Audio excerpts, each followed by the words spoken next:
Okay.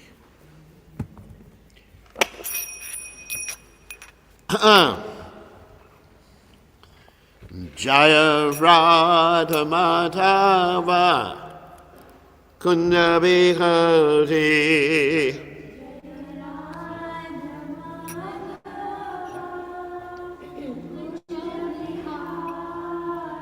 Jaya Radha Madhava Kunja Bihari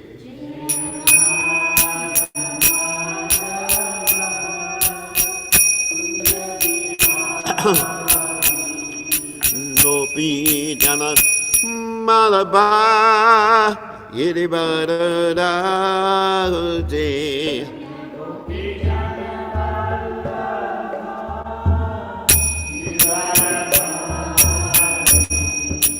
Gopi Jana Malaba Yiribadadadi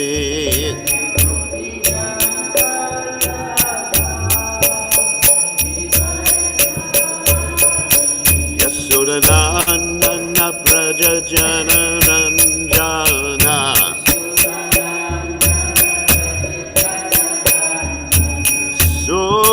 Sudanana Praja Jana Ranjana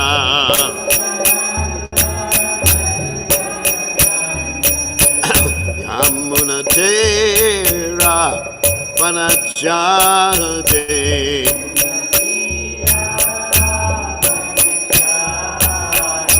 Yamuna Tera Panachari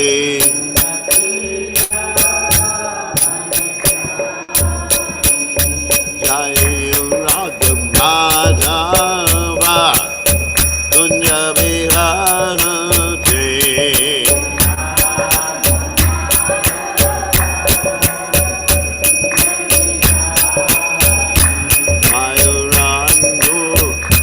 Madhava Kunja Bihari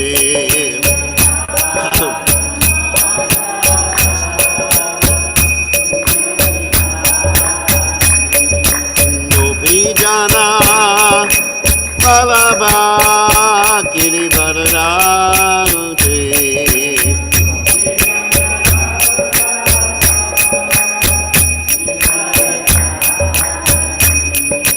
Gopi Jana Malaba Girivardhari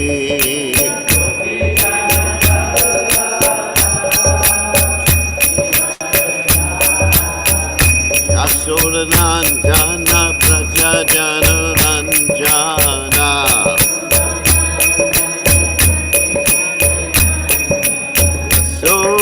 Yasodanandana Praja Jana Ranjana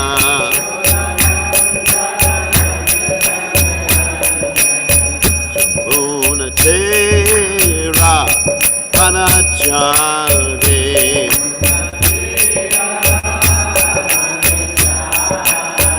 Yamuna Tera Panachari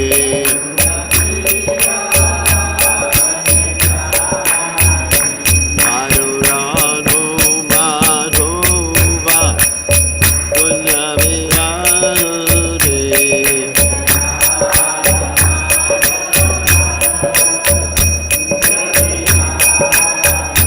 Jayurano Madhova Kunja Bihari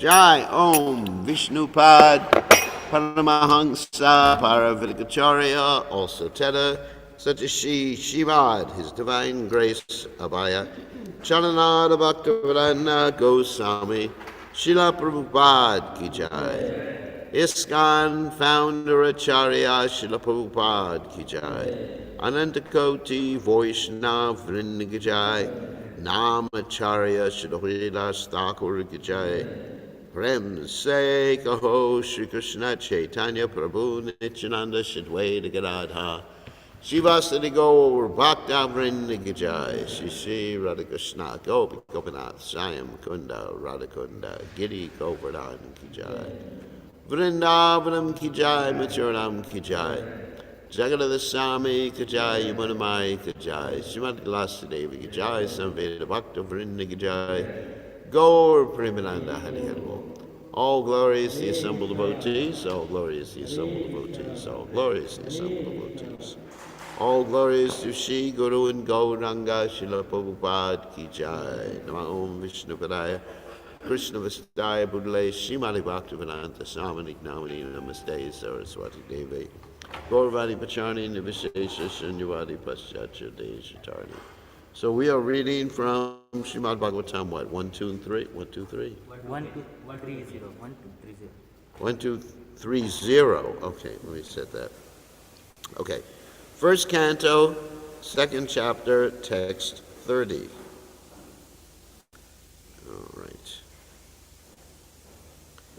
Om Namo Bhagavate Vasudevaya.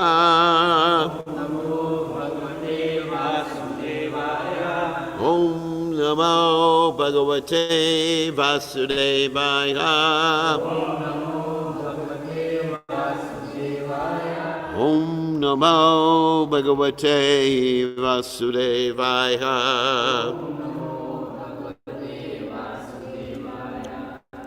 Does everybody have? No. Nobody has it in their hands? No, you have to read it responsively. That's what I'm talking about. Yeah.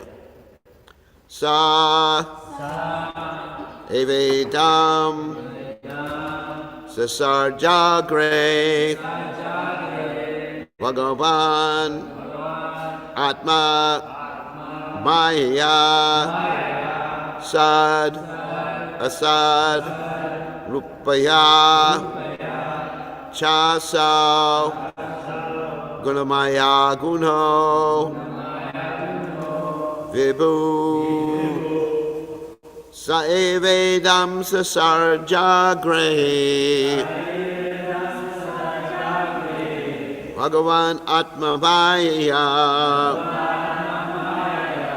Sadasad Rupaya Chasau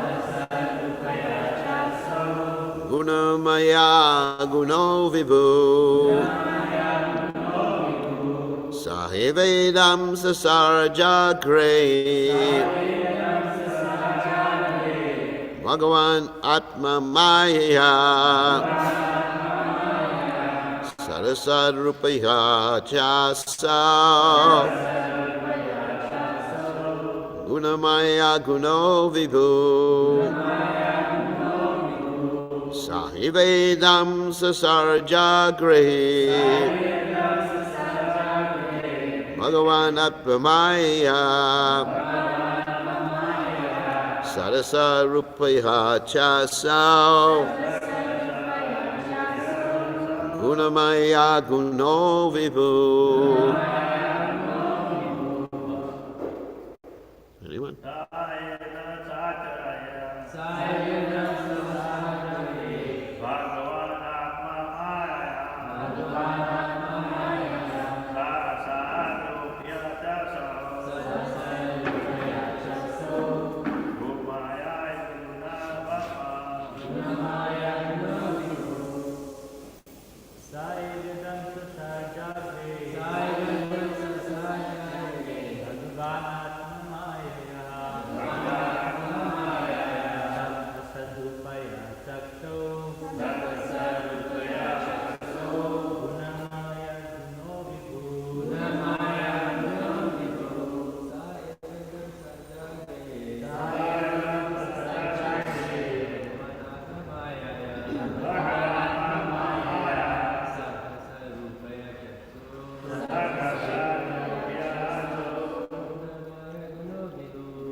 All right.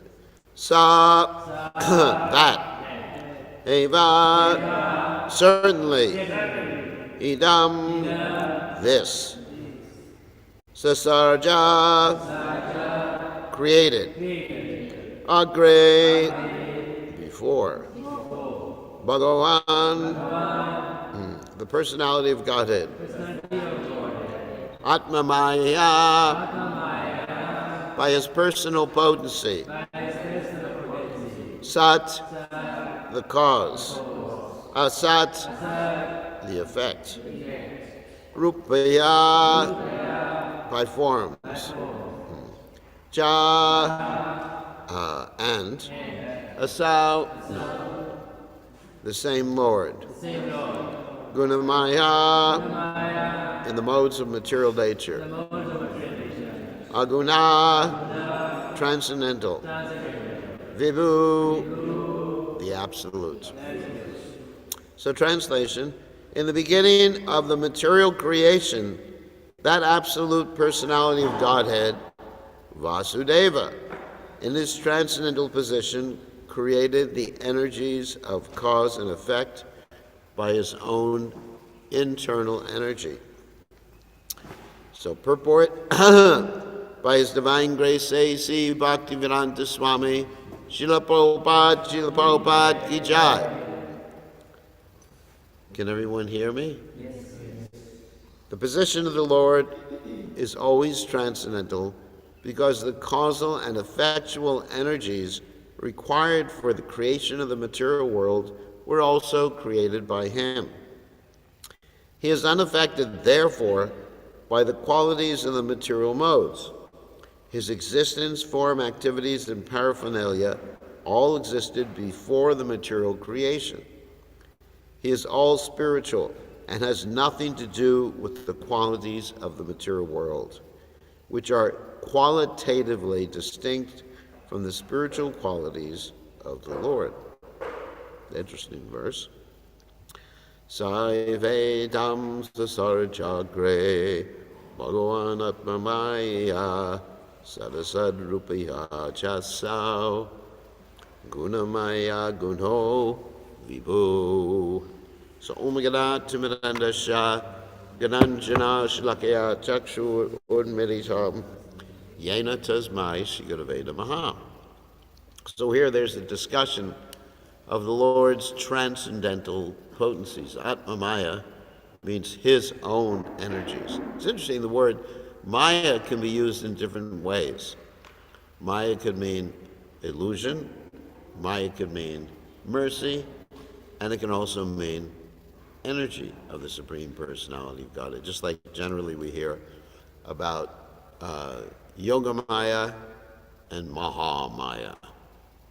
So Mahamaya is the energy that all of you are under.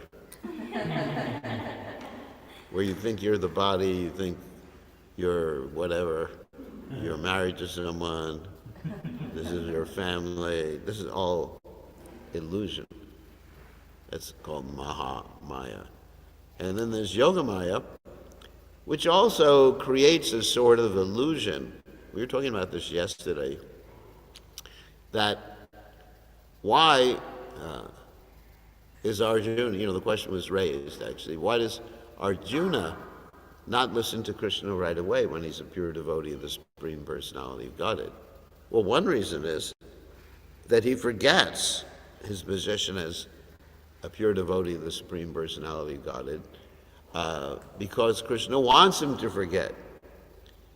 He becomes fearful, as we read in the Bhagavad Gita, that he's actually afraid basically of his family members being killed, and maybe even of his own self, or even maybe of his own reputation. Whereas normally he would never be fearful. And all this is so that Bhagavad Gita can be spoken. Because if Arjuna immediately said to Krishna in the beginning of the Bhagavad Gita, yes sir, there would be no Bhagavad Gita. Krishna would say, fight, and Arjuna would say, okay, let's go. But the reason he exhibited so much attachment to his cousin brothers, who were actually rascals, and of course his grandfather was not a rascal, but still his grandfather took the side of the rascals. So the reason is because of this Yogamaya potency of the Lord. And then Krishna even himself puts himself under the Yogamaya potency so he can forget that he's God. Because if Krishna remembers he's God, there's no fun for him. Because as being God, just like described in this verse, this is a verse describing God. G-O-D with a big G. That means he's creating, he wants it to happen, okay, no problem. And even the material world is created, even when Krishna's or Vishnu is resting. There's no effort at all. It's not fun. Not even fun for Krishna. But he does that because of his, again the word Maya, because of his compassion. The material world is created because Krishna is compassionate to us and he's giving us an opportunity to rectify ourselves. Otherwise, it's not blissful to him. It's not that Krishna is just like thinking, great, I get to create the material world. He's thinking, well, great, because I get to give compassion to the fallen conditioned souls. And everything he does, he's enjoying himself in any case. But he really enjoys himself when he forgets that he's God. And the devotees forget that he's God. He enjoys more Yashoda Mai chastising him, running after him with a stick, or Radharani and the gopis running after him to beat him, than he does with all the prayers of the personified Vedas. Because he's continually reminded by the prayers of the personified Vedas that he's God. So God, that is Krishna, likes to enjoy. So, but still, he does all these things out of his compassion, creating the material world. Now, it's interesting that it's described that Krishna creates, in this verse, cause and effect. Because in this material world, everything has a cause. In other words, everything is an effect and everything has a cause. It's interesting. You know, why, let's say, for example, why did I come here this morning to give class? Because I decided. You know, then how did I get, anyway, everything is a cause. I decided. Why did I decide? I decided because I wanted to please Prabhupada. Why did I want to please Prabhupada? So everything has a cause. You can go back and back and back and back and find a cause of the cause, a cause of the effect, which becomes an effect which has a further cause. You understand? Which is an effect that has a further cause, an effect that has a further cause, and you can go out ad infinitum. That means forever and ever. You can go back and back. And Prabhupada would often give the example of a child, or any of us, and all of us, or our bodies, had a cause, and that cause is our parents. And our parents had parents, and our parents had parents, and their grandparents had parents, and the great-grandparents had parents, and the great-great-grandparents had parents, all the way back to the original Adipurisham. Govindam Adipurisham Tamaham Bhajami. Krishna is the original person, and Aham Bija Pradapita. He's the father of everybody, and then also Aham Sarvasya Prabhu Matak Sarvam Prabhartatati Mahatva Bhajanti Bhambhutavava Samanvata. He's the source of everything. So you just trace it all back to Krishna. However, what I find interesting in this verse is that before the creation, there was no cause and effect. Wow. There's no cause and effect. Everything is eternal. And this is very much in line with current scientific thought. Current scientific thought is that before the creation, which they called a Big Bang, anyone's heard that before? That there was no time, no space, which means no cause. It's interesting, isn't it? So actually, the material science, in one sense, agrees with this version of the Srimad Bhagavatam, but they don't understand that when you have something created without a cause, there must be something causeless. Sarva karna karnam. You understand? Ishwara Paramakrishna Satchidananda Vigraha Anadir Govinda Sarva karna karnam. Isn't it? Ishwara, Krishna is the supreme controller. Paramakrishna, and he has a body made of Satchidananda Vigraha, eternity, bliss, and knowledge. Anadir, there's no beginning to him. Adir, he's the beginning of everything. Govinda, he's the coward boy. Sarva karna karnam, he's the cause of all causes. So you have something that's the uncaused cause. You understand? I'll explain what that is. You have a cause that's uncaused, which is unbelievable. As far as we're concerned, it's unbelievable. What is the cause? Because there's no time outside of the material realm. Krishna creates the time factor, time factor. So what does that mean? It's very hard for us to conceive. So therefore, when devotees try to understand the question of how did we come down to the material world, or when, or even more important, when did we come down to the material world? That question doesn't even make sense. Do you understand? Because there's no when in the spiritual world. So how could you say, when did you leave the spiritual world? Or how did you leave the spiritual? So there's this whole discussion devotees have sometimes, which is, did we come down from the spiritual world, or were we just always here in the material world? And you'll find a lot of people say that we were always here in the material world, we were never with Krishna. Whereas Prabhupada, he states that we were with Krishna, because there's that time factor again. We were with Krishna, whatever that means.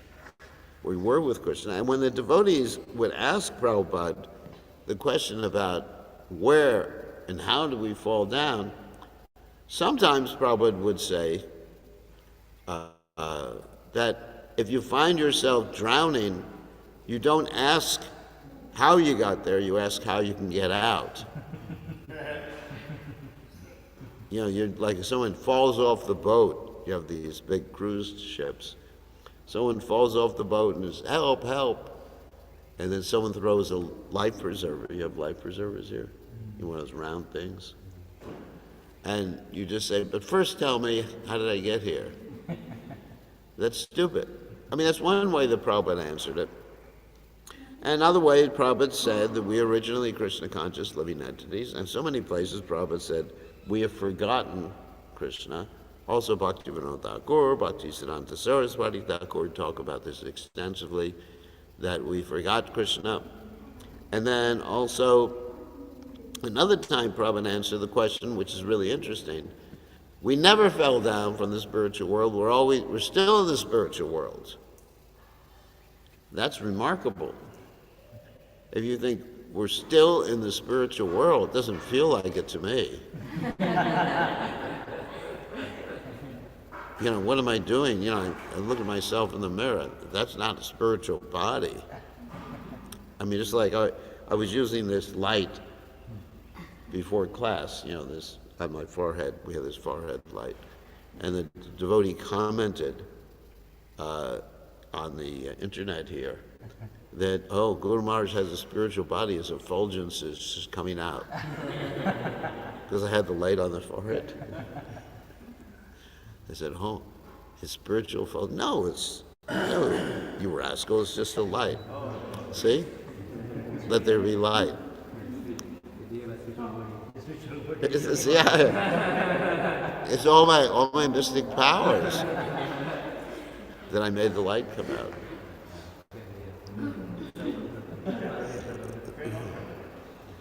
Yeah, fan on. On. Ankuro. Very hot. So anyway, Prabhupada said, we didn't fall down. We're always in the spiritual world. And just we're an illusion. We think we're part of this material world. And that's amazing, isn't it? That we're in the spiritual world right now, but you don't realize it. That's amazing. So, and then the whole point of Krishna consciousness, going back to home, back to Godhead, doesn't mean that you have to get in a flower airplane and go back to God. Of course, that's always a nice idea. Okay. Thank you. Hare Krishna. Doesn't mean you have to get in the flower airplane to go back to home, back to God. Of course, it would be nice to do that. It means you simply have to wake up. As described, that Vishwa Purna Shukayate, for a pure devotee, the whole material world is actually blissful, or wherever it is blissful, because it's the kingdom of God. So we are actually in the spiritual world. We just don't see. We're covered by Krishna's illusory potency. And the whole point is just to wake up. And then we can realize who we are. In the Chaitanya Charitamrita, there's this wonderful verse, which I love to quote, which states the soul's position as always having Krishna Prema. In other words, we have Krishna Prema, we just forgot it. And I'll quote the verse.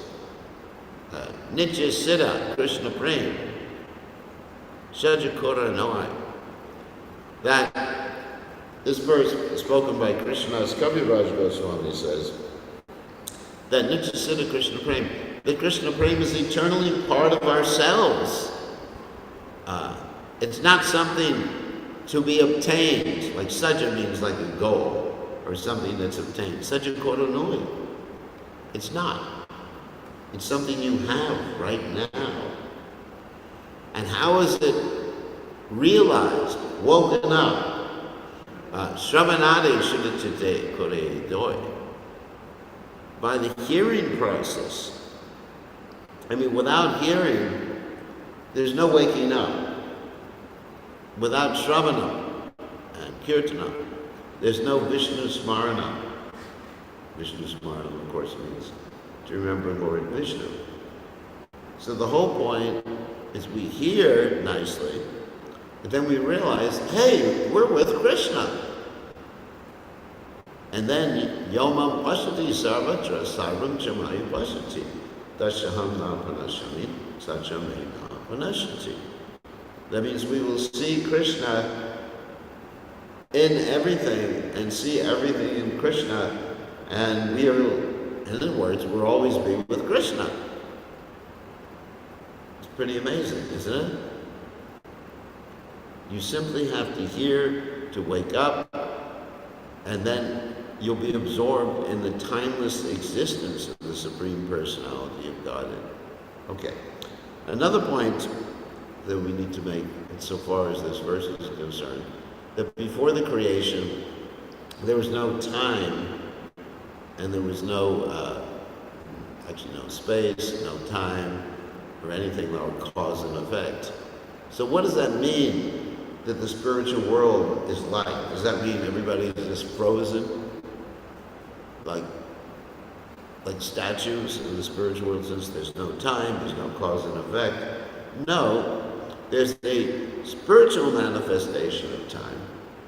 And in that spiritual manifestation of time, but it's not time like we know it.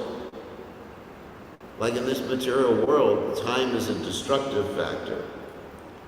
Time has a cause. and it's part of the whole cause and effect system. But in the spiritual world, everything is causeless. The devotion is causeless. The activities are causeless.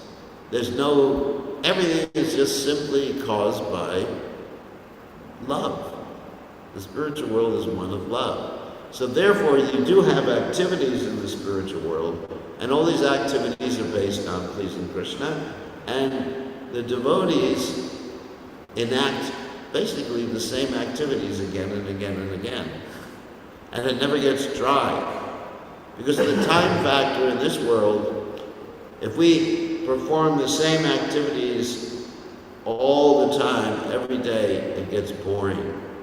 If you eat the same prasadam every day, you get boring, you get bored. I just wonder when I see the devotees eat the same potatoes every morning. Potatoes and rice and roti. It's boring. As we have, there's this saying in this world, seen it, been there, done it, right? So we'd like to have variety. But in the spiritual world, the variety is actually in the bhav, or the emotions, and the ras. We were talking about this the other day. That ras means the taste that one gets. And the bhav, the emotions, the emotions are actually a combination of different rasas. Rasa samagri is the Sanskrit word in that regard. So you have all these amazing bhavas that really stimulate everybody and get everybody to the highest point of ecstasy. And I'm not going to talk about the different categories of bhavas like vibhava, anubhava, sattvika bhava, yavacharya bhava, and sthaya bhava. But this is actually the devotee's consciousness there in the spiritual world. So there is action there.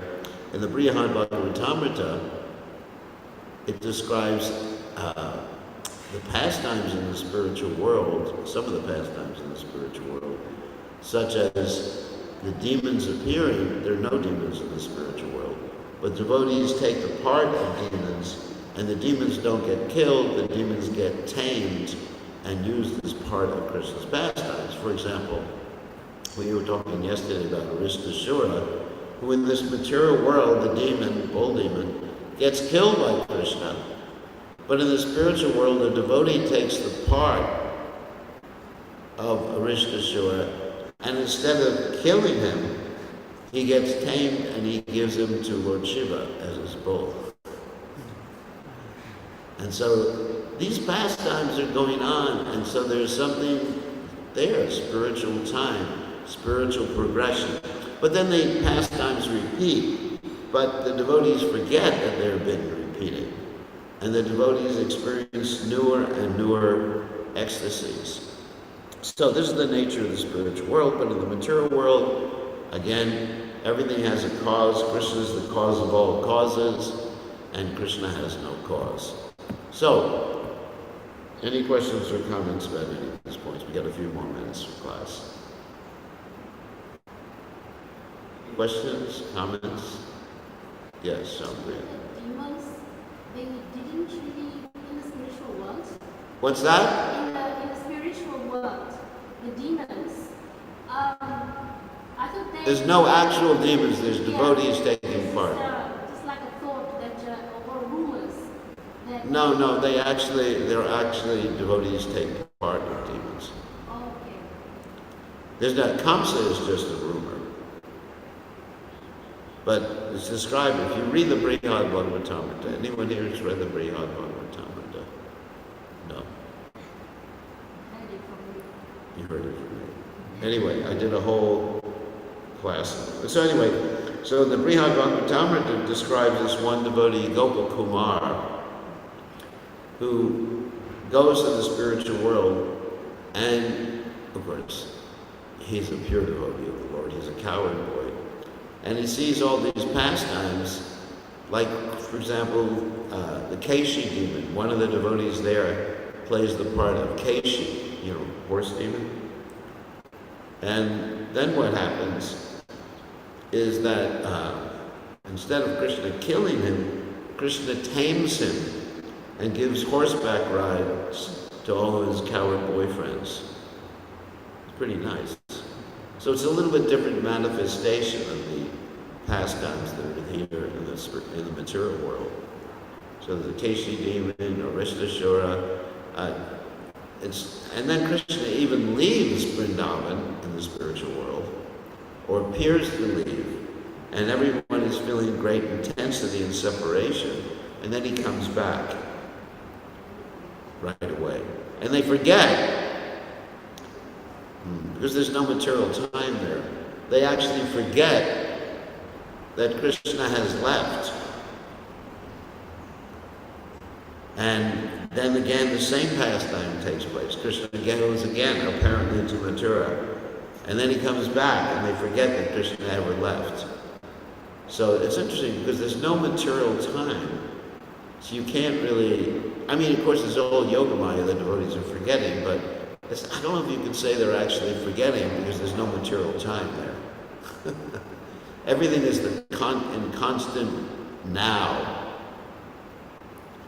You understand? It's always now. Everything is now. There's no past. There's no future. It's always, you're in the now. Now, of course, in this material world, they have this type of meditation, isn't it? Where you're supposed to be just now, in the now. But you can't do that. You think, now I'm in the now. But just by thinking now I'm in the now, you understand that previously you weren't in the now. And then that now is no longer now, because now disappeared. It's in the past now. Anyway, I hope that makes sense. It's called mindfulness. You've heard of that before? Mindfulness. Just be mindful of your breathing. You ever heard of mindfulness before? No? Some of you, right? knows. The rest of you need more education. It's very popular.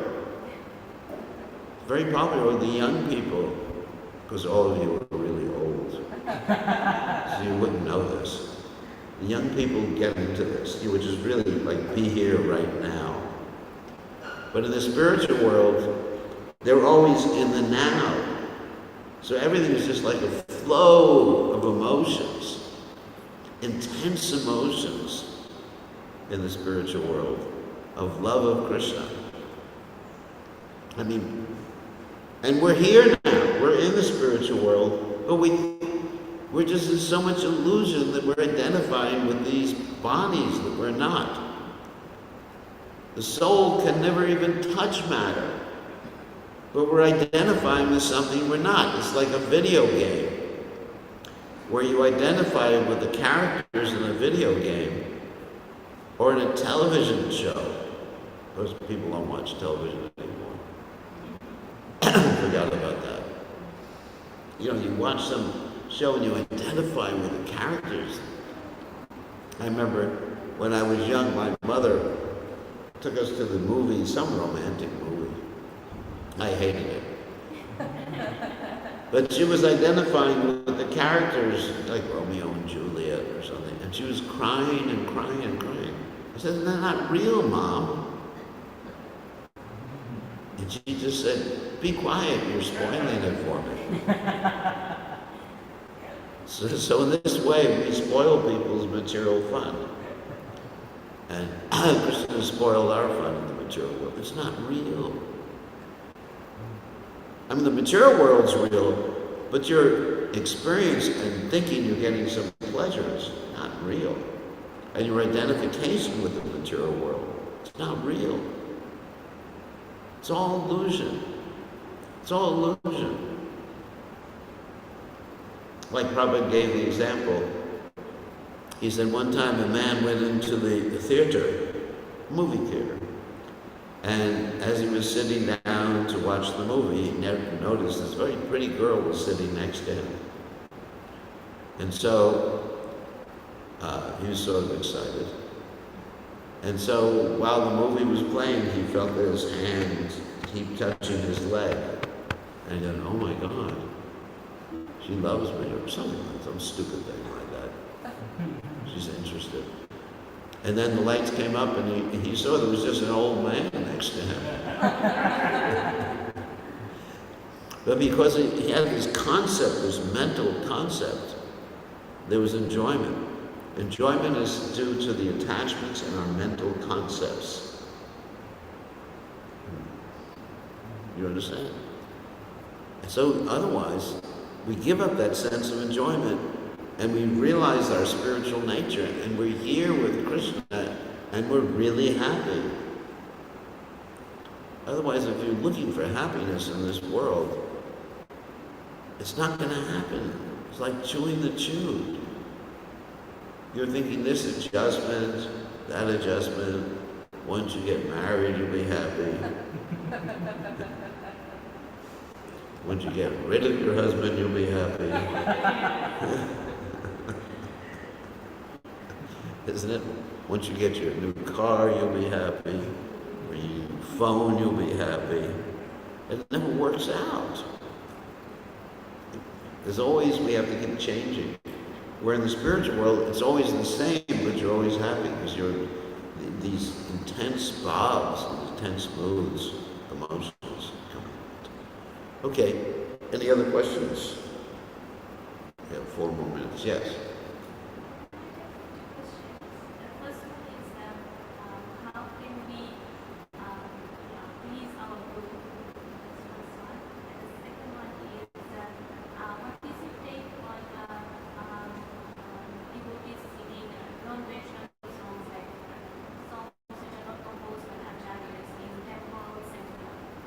Okay, so 2 things. How do we please our Guru?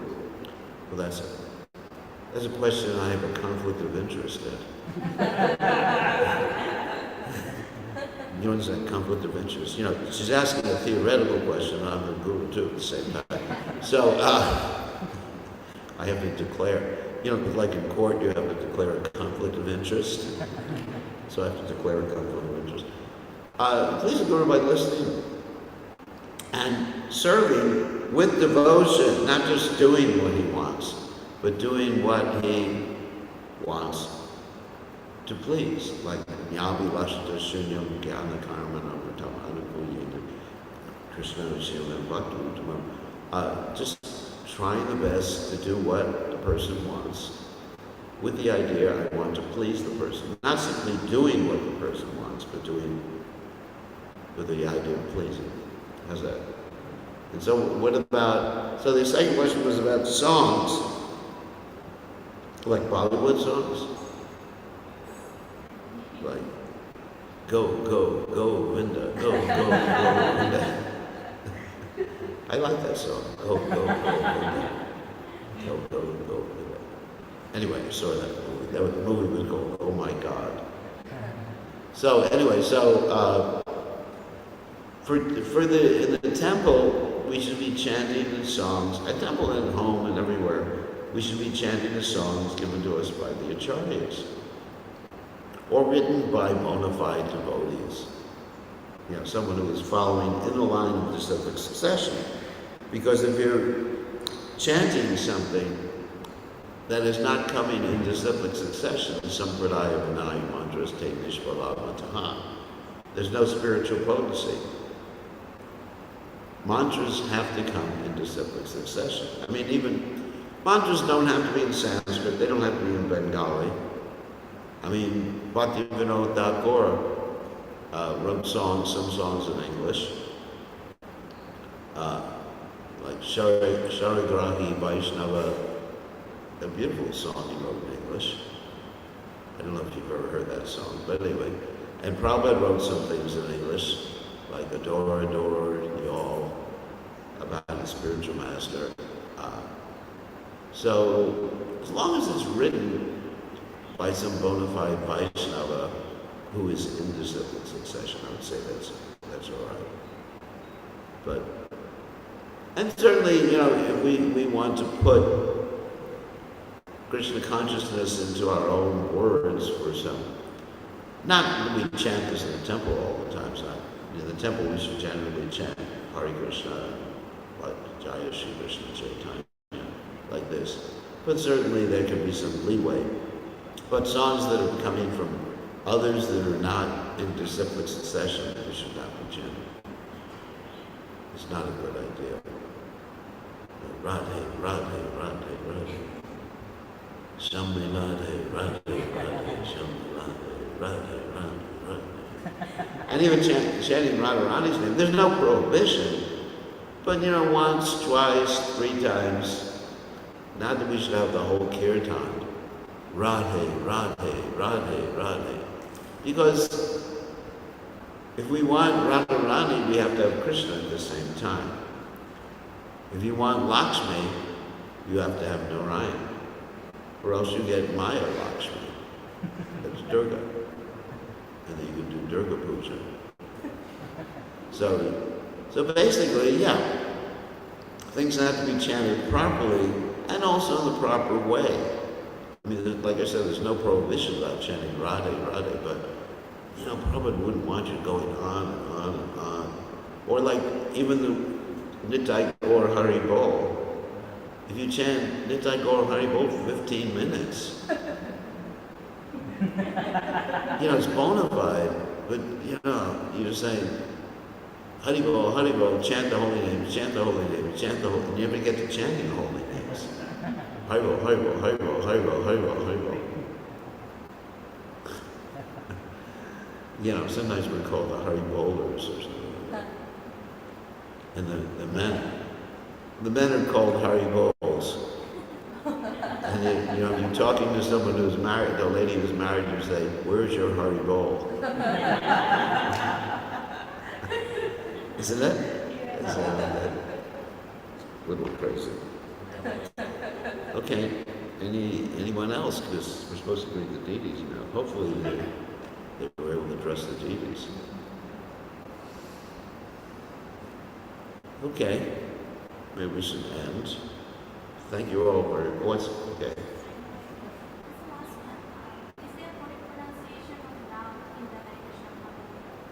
Proper pronunciation of Ram? Yeah. Rama. Rama. It's very soft, Rama. Hare Krishna, Krishna Krishna, Hare Hare, Hare Rama, Hare Rama. Hindi. Soft at the back. And sometimes people can just say Ram. It's all right. It's all right. I mean, it's all right. I heard Prabhupada do that without the soft A at the end. I've heard Prabhupada, Hare Ram, Hare Ram, Ram, Ram, Hare Hare, Hare Krishna, Krishna Krishna, Hare Hare, Hare Ram, Hare Hare, right? That's how it sounds. So, I think either way is fine. But not Rama. It's not Rama. That's not proper. That's the goddess of fortune. That's Lakshmi. You go, Rama, Hari Rama, Hari Rama. That's not. Then you're saying Radha Lakshmi, Radha Lakshmi.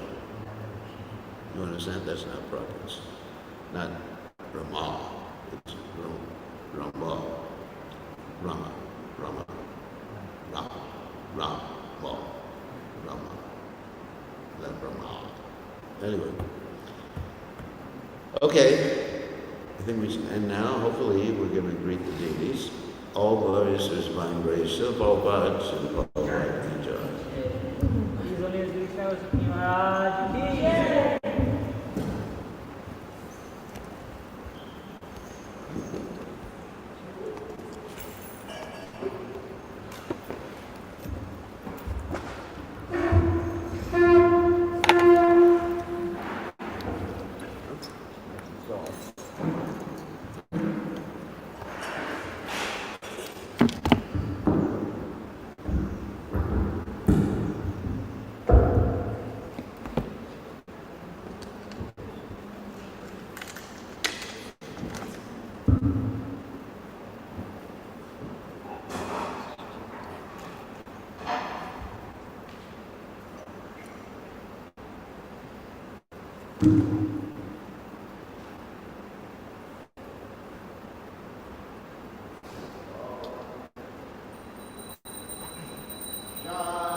Shri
His Divine Grace by Acharya Bir Krishna Goswami, Srila Prabhupada Ki Jai.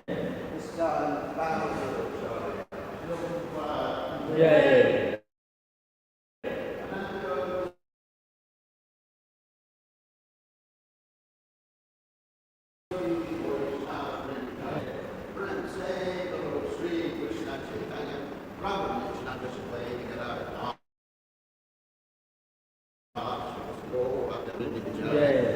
Shri Radha Krishna Gopinath